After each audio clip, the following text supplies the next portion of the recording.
অল্প আয় সংসার চালিয়ে কিভাবে একটু একটু করে সঞ্চয় করি, আমার হিসাবটা কি? সুপ্রভাত বন্ধুরা, কেমন আছো তোমরা সবাই? আশা করছি তোমরা সকলে খুব ভালো আছো, আমিও বেশ ভালো আছি। আজ হলো তোমার শুক্রবার। সকাল সকাল ঘুম থেকে যেমন উঠে পড়েছি। উঠে কিছু বাসি কাজ থাকে, সেগুলোও হয়ে গেছে। এখন গোপালকে সেবা দেওয়াও হয়ে গেছে। এবার রান্নাঘরে যাব, গিয়ে একটু আদা দিয়ে গরম গরম চা করবো লিকার। চাটা খেয়ে তারপরে তোমার রান্নার কাছে আসবো। সুগার ফ্রি বিস্কুটের যেটা ঢেলেছিলাম সেটা ফুরিয়ে গেছে, এখন এই জন্য এই প্যাকেটটা নিয়ে যাচ্ছি, ঢালবো, ঢেলে দুজনে মিলে বসে একটু খাবো। তারপরে প্ল্যান করবো কী রান্নায় হবে। तुम क्या कर रहे थे? पानी पी रहे थे? बोलो, क्या कर रहे थे? আমি তো পানি এবারে লিপটনের একটা দার্জিলিং টি কিনবো। ও মামা আমাকে কিছু কিনে দিতে না তুমি হ্যাপি বার্থডে টু ইউ, আমার জন্মদিনে কিছু কিনে দিবে হ্যাপি বার্থডে ওই মা। To you. আমার জন্মদিনে কিছু কিনে দিবে আমি জানি কিছু কিনে দেবে আর কিছু কিনে দেবে না? হ্যাঁ। আর এই এখন মাছটাকে ভাজছি। 2 পিস মাছই ছিল, আর মাছ নেই ফ্রিজেতে। তোমার মাছ ছিল 2 পিস, আর একটু চিংড়ি মাছ ছিল, 100-র মতো চিংড়ি মাছ নিয়ে এসেছি। আর চিংড়ি মাছটাকে বেশ ধুয়ে ফুয়ে পরিষ্কার করে নিয়েছি। ভেবেছিলাম চিংড়ি মাছটা দিয়ে পুঁই শাক করবো, কিন্তু বাঁধাকপিও তো ফ্রিজের মধ্যে ছিল। ওই জন্য আজকে চিংড়ি মাছটা দিয়ে বাঁধাকপির তরকারি করবো। চিংড়ি মাছ দিয়ে বাঁধাকপির তরকারি খেতেও যেমন ভালো লাগে, পুঁই শাক দিয়ে খেতেও তেমন ভালো লাগে। পিঠা খেয়ে নেবে? খেয়ে নেবেন, খেয়ে নেবেন।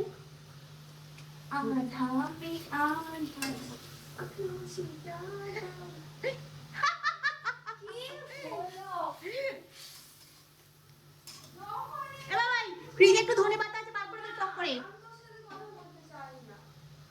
তাহলে মাছে ধনে পাতা যাবে না। ডয়ারে প্লাস্টিকের ভেতরটা দে। হ্যাঁ, ওই তো দে। হ্যাঁ হ্যাঁ,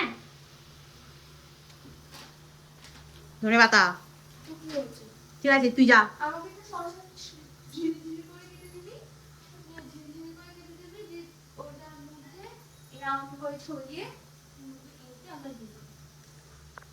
আজকে তনুকে টিফিনে করে দিচ্ছি ওই পাও ভাজি। আর এই পাউরুটিগুলো না তোমার ময়দার নয়, আটার, পিওর আটার, একদম লেখা আছে প্যাকেটের গায়ে। ওর মধ্যে 0%ও তোমার ময়দা নেই, ঠিক আছে। একদম মানে ভালো পাউরুটিগুলো। আর তার সাথে তোমার হচ্ছে ওই পাও ভাজির যে ঘুগনি মতোটা হয় না, ওইটাই করছি। পাও ভাজির তোমার এটা আছে, মশলাটা আছে, ওইটা দিয়ে করলে বেশ ভালো খেতে হয়। আর এখন পাউরুটিগুলোকে একটু বাটার দিয়ে আর কি শিখে নিচ্ছি ভালো করে। একটা কথা বলো তো, টাকা কম থাকলে সংসারে খরচটাকে সামলে একটু একটু করে কিভাবে সঞ্চয় করা যায়? এই প্রশ্নটা কয়েকদিন আগে এক বন্ধু আমাকে করেছিলে। সত্যি বলতে আগে আমিও ভাবতাম, সংসারে এত খরচ, এর মধ্যে আবার সঞ্চয় করব কিভাবে। কিন্তু পরে বুঝলাম, টাকা বেশি না থাকলেও না, হিসাব করে চললে অল্প অল্প করে সঞ্চয় করা যায়। তুমি তাহলে সবার আগে কি করো? হ্যাঁ, আমি বললাম, হাতে টাকা এলেই আগে প্রয়োজনীয় খরচাগুলোকে আমি আলাদা করি, তারপর বাজার আর ঘরে অন্যান্য খরচাগুলোকে আমি হিসাব করে নিই। দেখো, আমি খুব বেশি সঞ্চয় করতে পারি না, ঠিক আছে, যতটুকু পারি মানে অল্প হলেও আলাদা করে রাখি, জানো তো, কারণ অল্প অল্প করে জমালে একটা সময় সেটা মানে অনেকটা কাজে লাগে। সংসার মানে কিন্তু শুধু খরচ করা নয়, ভবিষ্যতের কথাটা আমাদের ভাবতে হবে। তাই সবসময় চেষ্টা করবে সংসার চালাবে, আর সামান্য হলেও মানে সঞ্চয় করবে। আর এই দেখো, আমার এখানে তোমার পাওভাজির জন্য রেডি ঘুগনিটা। আজকে না কড়াইটাকে খুব বেশি গোলাইনি, মোটামুটি ভালো গলে গেছে, কিন্তু আলুগুলোকে একটুখানি ঘেটে মতো দিয়েছি। তাহলে কী হবে, এটা একটুখানি না মানে গাঢ় গাঢ় মতো হয়ে যাবে, জানো তো, খুব সুন্দর লাগে খেতে এইভাবে। আর এখানে পাউরুটিগুলোকে ভালো করে বাটার দিয়ে শিখে নিয়েছি, এগুলো এখন টেবিলে রেখে দিয়েছি। আর রান্নাঘরে কোথায় রাখবো, আর রান্না তো এখনও হচ্ছে। আর এদিকে ঘুগনিটাকে ভালো করে ফুটিয়ে নিলাম, উপর দিয়ে একটু গরম মশলা ছড়িয়ে। আর এখানে একটু ধনে পাতা আর বাটা আমি গামলাতে দিয়ে রেখে দিয়েছিলাম, ওটাকেই ঢেলে নিলাম, নিয়ে একটু ঠান্ডা হলে তবে নিয়ে গিয়ে টেবিলে রাখবো। আচ্ছা, মৌসুমি জিজ্ঞাসা করছিলে আগের দিনে যে তালের পিঠে হয় কি, জানি গো, তালের পিঠে হয় কি না আমি জানি না। আগে না সেই একটা মুগ সামালি হয়, জানো তো, মুগের ডাল দিয়ে ওটা করে, ওটা আমি জানতাম না। আমি ভাবতাম মনে হয় ওটা তাল দিয়ে করে, না তাল না, ওটা মুগের ডাল দিয়ে করে। আর তালের পিঠে কিভাবে করবে, চাল গুঁড়ি দিয়ে তাল মাখলে তো আবার ধেসকে যাবে, কেমন হবে কি জানি, আমি ঠিক বলতে পারবো না তালের পিঠে। আমি তালের ফুরুলি, তালের লুচি, তালের এই করেছি, কিন্তু একবার তালের তোমার ওই মালপোয়া করতে গেছিলাম, হয়নি জানো, কেমন একটা হয়ে গেছিলো, ছিলকে মতো যাচ্ছিলো। আর মাম বলছিলে তোমার পরোটা থেকে খেতে ইচ্ছা করছে, হ্যাঁ গো পরোটাগুলো কি ভালো হয়েছে, তাল দিয়ে ভালো করে মেখে আর করবে একদিন, হেব্বি সুন্দর লাগবে খেতে, মিষ্টি মিষ্টি একটু ঝাল ঝাল করে তরকারি করবে, খুব ভাল লাগবে। সুস্মিতা চক্রবর্তী বলছিলে চমৎকার লাগলো তোমার নাচটা, হ্যাঁ ওটা আর কি আর নাচ ছিল, ওটাই টুপিটা পরে ওরকম আর কি হচ্ছিল। আর শম্পা চ্যাটার্জি তোমার কমেন্ট পেয়েও খুব ভালো লাগলো। এখন বাঁধাকপিটা রান্না করছি তোমার চিংড়ি মাছ দিয়ে আর আলু দিয়ে, ঠিক আছে। বাঁধাকপিটাকে প্রথমে একটু ভাপিয়ে নিয়েছিলাম, ভাপিয়ে একটু জলটাকে ফেলে দিয়েছি, দিয়ে রান্না করেছি। আর বাঁধাকপিটা না কালকে রাত্রিবেলা আমি একটু ঝিরিঝিরি করে ওই কাঁটাটা দিয়ে কেটে রেখেছিলাম, খুব ভালো কাটা যায়। আর ঘুগনিটাকেও ঠান্ডা করতে দিয়ে এসেছি। বাঁধাকপিটা হয়ে গেলে সমস্ত রান্না বান্না হয়ে যাবে, এবার খালি রঙগুলো গুছিয়ে দিতে হবে। ঘুগনিটা ঠান্ডা করতে দিয়ে দিয়েছি ওখানে টেবিলে, আর ভাতটা ঠান্ডা করতে দিয়ে দিয়েছি, মানে সব ঠান্ডা করতে দিয়ে দিয়েছি, খালি বাঁধাকপিটা এখন মতো রাখতে দিই। তুই জোয়ানটাকে খাচ্ছিস তো, আমার দিকে এখন এরকম চাইছিস আর এরকম খাচ্ছিস, আমি দেখতে কিন্তু পাচ্ছি। হ্যাঁ একদিনে দিই, আমি বলছি যে সন্ধ্যাবেলা আমি জানি চলে। হ্যাঁ ঝগড়া যতই করো একদিন সন্ধ্যাবেলা আর পাবে না।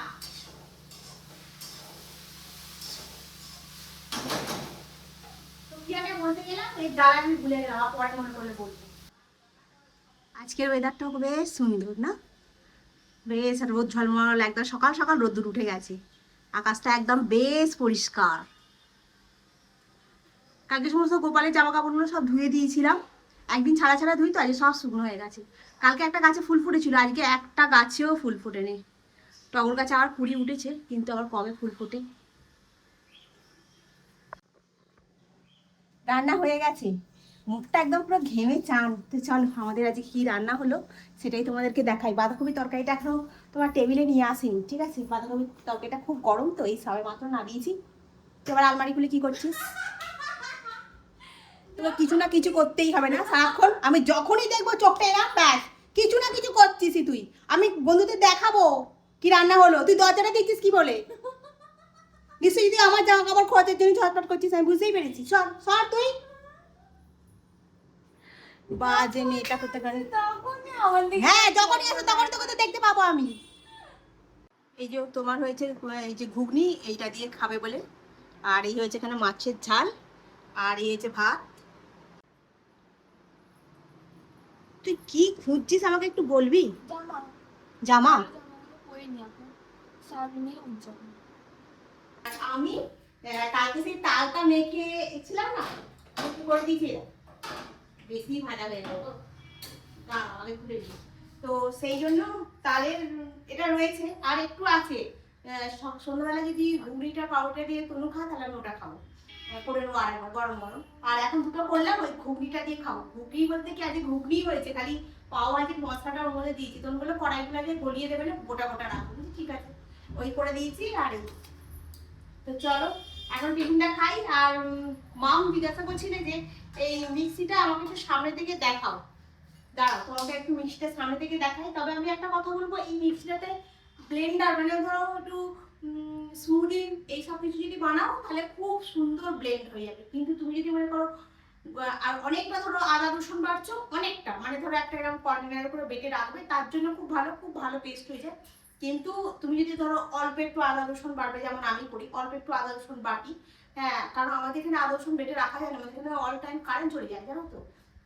আর ওই তখন আমি কি করি, ওই অল্প একটুখানি বাড়লে আমি ওই হামার মিক্সটা আছে ওর মধ্যে একটু আদাটাকে খেতে করে রসুনটাকে খেতে করে তবে দিই, নাহলে না ভালো বাটা যায় না। কিন্তু হ্যাঁ আমি বলে দিলাম, এর দাম খুব একটা বেশি না, এটা তোমার ডিজি স্মার্ট এটার নাম, দাঁড়া তোমাকে সামনে থেকে দেখাই।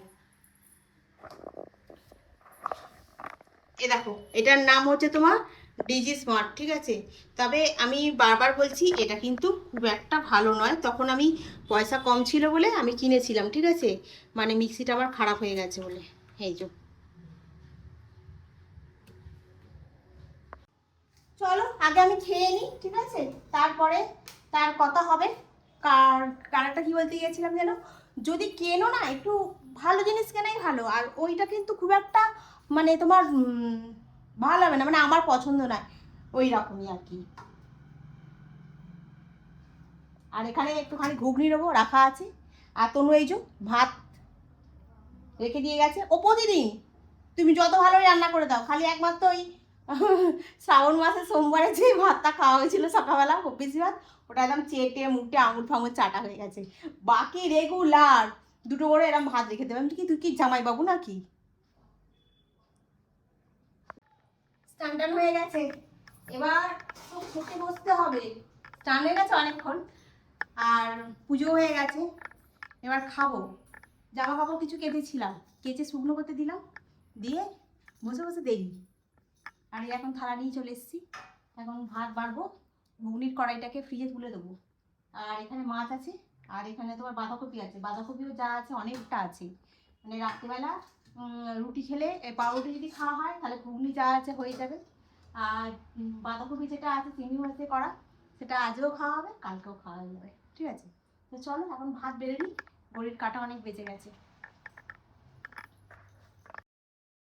আর এই যে আমি এখানে গুছিয়ে ভাত টাত বেড়ে নিয়েছি, নিয়ে খেতে বসে গেছি। আর খেতে বসলেই না আমি কি করি বলো তো, মানে সবসময় ওই এটা চালাই, একটা ব্লগ চালাই। ধরো খাওয়ার একটা ব্লগ চলছে, কিংবা একটুখানি খবর শুনি। হ্যাঁ, নানান রকম তো খবর এখন হচ্ছে, তো সেইগুলো শুনি। শুনতে শুনতে মানে খাওয়াটা হয়ে যায়, জানো, তখন আর বুঝতে পারি না। নাহলে তো একা একা বসে খাই, একা একা বসে তো খেতে ভালো লাগে না। ভালো লাগে কি, সবাই মিলে একসঙ্গে বসে খাওয়ার একটা আলাদা মজা লাগে, কিন্তু একা একা হয় না সেটা। ওই জন্য আমি ব্লগ দেখতে দেখতে, খবর দেখতে দেখতে খাই, জানো তো। তবে আজকে বাঁধাকপির তরকারিটা চিংড়ি মাছ দিয়ে কিন্তু এক্সিলেন্ট হয়েছে। চিংড়ি মাছ এমন একটা জিনিস, যাতেই দাও তাতেই ভালো লাগে। তবে সবাই আগে বলতো না চিংড়ি মাছ জলের পোকা, আর এটা বলতে বলে আমিও আর খেতাম না। তারপর আমি নিমতলায় এসে মানে চিংড়ি মাছ খাওয়া শিখেছি। বেশিরভাগ সব সবজি আমি নিমতলায় এসে শিখেছি, মায়ের ওখানে তো আমি খেতামই না। কারণ ওই হয় না, বাপের বাড়িতে বেশি একটু মানে আলু, একটু মুসুর ডাল, মাছ, এইটুকু খেতাম। মানে চিংড়ি মাছ ফিংড়ি মাছ খেতাম না, আনাজ খেতাম না। আর শ্বশুরবাড়ি গিয়ে পেটের জ্বালায় সব খেয়েছি। ক্যামেলিয়া মাইতি কমেন্ট করছিলে, তুমি কি লাভ ম্যারেজ করেছিলে? ধুর, লাভ ম্যারেজ, লাভ ম্যারেজ আর কখন করলাম? লাভ ম্যারেজ যদি করতে পারতাম তাহলে তো আর জীবনটা এরকম দুর্বিষহ হয়ে উঠতো। জীবনটা একটু ভালোই হতো। দেখে শুনেই বিয়ে হয়েছে আমার, ওই রকমই হয়েছে। কি বলবো আর তোমাদের, মানে যদি কারোর বিয়েও নাও হয় না, মানে আমার মতো মানে এই রকম মানুষের সঙ্গে যেন কোনোদিন না বিয়ে হয়। সত্যি কথাই বলছি, এত বাজে আর কি। আর এই এখন আমি তালের ফুরুলি ভাজছি আজকে আবার। তালটা যে ছিল কিছুটা, ওই তালটা রেখে দিলে আর নষ্ট হয়ে যাবে, জানো তো, অনেকগুলো দিন হয়ে গেছে। মানে না, এইবারে আমি ফুরুলি ভেজে নিই। আজকে বুলুদের বাড়িতেও ফুরুলি হচ্ছে, ফোন করেছিলাম, বললো ফুরুলি হচ্ছে। আমি যে ঠিক আছে, আমি একটু করে ফেলি। আর নেই চাল শেষ। আজকে আমি চালের গুঁড়িতে নারকেল দিইনি, আজকে আমি একটু চালের গুঁড়ি দিয়েছি, সুজি দিয়েছি, ময়দা দিয়েছি, একদম কড়কড়ে করে ভেজেছি একদম। আর হচ্ছে না, এটা একদম একটু মজা মজা করে ভেজেছি। চলো এখন এটা আমার চাপা দেওয়া থাক, ঠিক আছে। আর এখন আর কোনো কাজ নেই, সমস্ত বাসন টাসন মেজে ধুয়ে পরিষ্কার করে দিয়েছি। আর ওই তালের একটা বাটি পড়ে আছে, এটাও ফেলে দিই, ঠিক আছে। জল আছে আবার, এটা তেলটা এরকম অনেক হালকা করে ঢাকা দেওয়া থাক, নড়েরও কিছু পরে পড়ে যাবে, তাহলে আর খেতে পারবো না। তো চলো আমি এখন একটু রেস্ট নিই। এখন ঘড়ির কাঁটা ওই 4:30-5টা বেজে গেছে। 10 মিনিট বসবো, তারপরে তো সন্ধ্যা হয়ে যাবে, সন্ধ্যা বন্ধ দেবো, ঠিক আছে। আজকে রাত্রিবেলা রান্না সেরকম কিছু নেই, এখন একটুখানি অনেকক্ষণ রেস্ট নেওয়া যাবে। সন্ধ্যাবেলা দিয়ে তারপর একটু চাপা করে খাই। চলো রাখি। আমার গ্রিন টি রেডি হয়ে গেছে, এখন এটা নিয়ে একটু বসে খাবো। রাত্রেবেলা রান্না বলতে কিছুই নেই, ঠিক আছে, সমস্ত কাজ হয়ে গেছে। আজকের মতো এখানেই রাখছি, কালকে আবার দেখা হবে। ভালো থেকো তোমরা সকলে।